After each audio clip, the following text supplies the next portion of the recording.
What is up, people of the universe? This is Bonjo here, bringing you another Pokemon Black and White Wi-Fi battle against the one and only Flaming Spade. I'll leave a link to his channel in the description, although I highly believe that it'll be totally unnecessary as he is such a great guy and everybody knows him. Anyways, I hope you guys liked my new layout. So leave some feedback in the comments telling me whether to continue with my old layout or use this new layout. Anyways, this was a standard battle against the Flaming Spade, and yeah, I'll just get straight on with the battle. He leads off with the Tyranitar and I lead off with a Deoxys defense. And he goes for the crunch. I didn't expect that. I actually expected him to set up his rocks, but he just went straight for the crunch. And I take this opportunity to set up my rocks. And now I have a belief that he wouldn't have pursuit as he already has the crunch, so I didn't think he'd have two dark type moves, but it ends up that he does. So that is a very bad for me as he gets an early 6-5 lead on me. And so I go into my Heracross to scare him out and go for the Mega Horn, maybe thinking that he might switch into his Deoxys speed which he has. So yeah, I just went for the Mega Horn as even that is super effective on his Tyranitar. And now I go back into my I go into my Hitmontop knowing he can't touch my Hitmontop and trying to get the Toxic off on him as he sets up his rocks with his Hitmontop this time. He actually has two Pokemon with Sandstream ability, so that's kind of cool. And now he switches into his Thundurus, probably predicting the fighting type move.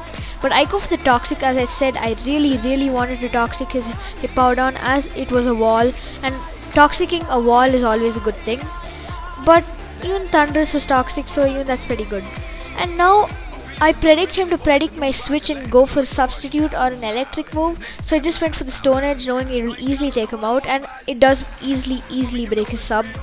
And he gets buffeted by the Sandstorm and the poison damage, and he has leftovers which shows me that I mostly will be able to take a flying type move and retaliate with a stone edge which will kill him.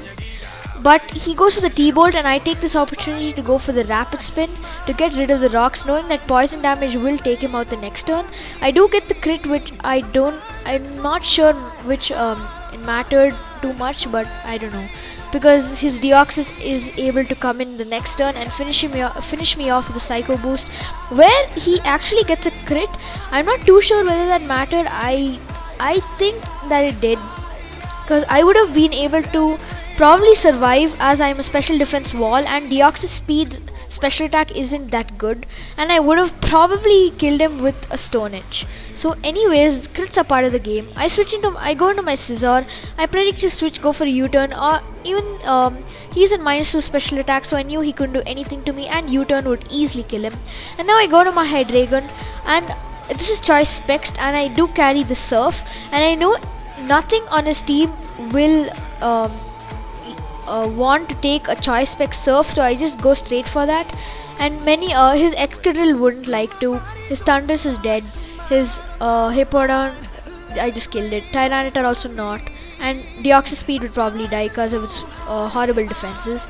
So now he goes into Scizor. I predict the U-turn or the Bullet Punch and go to my Scizor, and then he U-turns into his Tyranitar.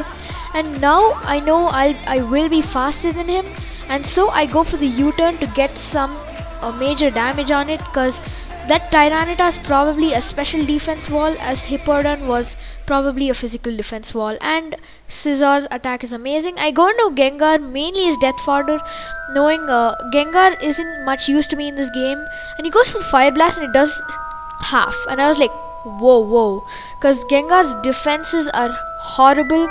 So that put me into the mindset that Tyranitar was definitely bulky. If it was offensive, that Fire Blast would have definitely taken me out. And so he takes me out to the crunch, and I go to my Hydreigon back again and just finish him off with a Surf, knowing again he has nothing that wants to take a Choice Spec Surf. But he probably doesn't know I'm Choice Specs by now. And now he goes into his Deoxys knowing he can easily outspeed me, even if I was Scarfed, because Deoxys speed is very fast, as you will notice by its name, Deoxys speed. And now I predict the Ice Beam and go to my Scizor that takes it like a beast, because Deoxys speed's special attack isn't that good.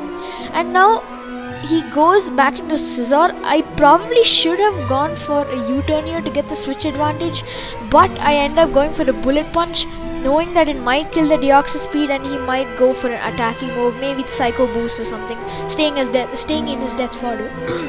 But now he goes for a U-turn on my scissor as I take this opportunity to set up a swords dance, and he goes into his Excadrill, which is the biggest threat to my team, and I definitely need to take it out because it's majorly fast with the sandstorm boost, and he has sword dance. So I go for the bullet punch to pop his air balloon and to get some damage on it, and it does a decent chunk although it is resisted, and he sets up a sword dance which really scares me. And now I go for another bullet punch. If that bullet punch had killed, I would have definitely won the game, because I could have easily taken out his scissor and his Deoxys speed, but it doesn't kill sadly, and he's able to finish me off with an earthquake. So now I go back into my Heracross, knowing I probably can take an earthquake, and I do with 7 HP, which is totally epic. So that was really awesome. But that's completely sad, because if I had survived with a little more HP, I probably would have won the game, because Sandstorm wouldn't have taken me out. And now he goes into his Deoxys speed, knowing he can definitely outspeed my last Pokemon Hydreigon and take me out with an Ice Beam, and that's exactly what he does. But he doesn't take me out, sadly for him, so I'm able to live it and take him out with a flamethrower that is definitely an overkill, because his choice specs and Deoxys speed special defense isn't good at all. And now he just goes into a scissor one on one. It's definitely Spade's game here, because he can easily finish me off with a bullet punch. So that was great game, the Flaming Spade. I really enjoyed it. I hope you guys enjoyed watching it. And once again, I remind you to give me some feedback on the layout, whether to continue with my old layout or use a new layout. So anyways, rate, comment, subscribe guys, and see you guys in another battle.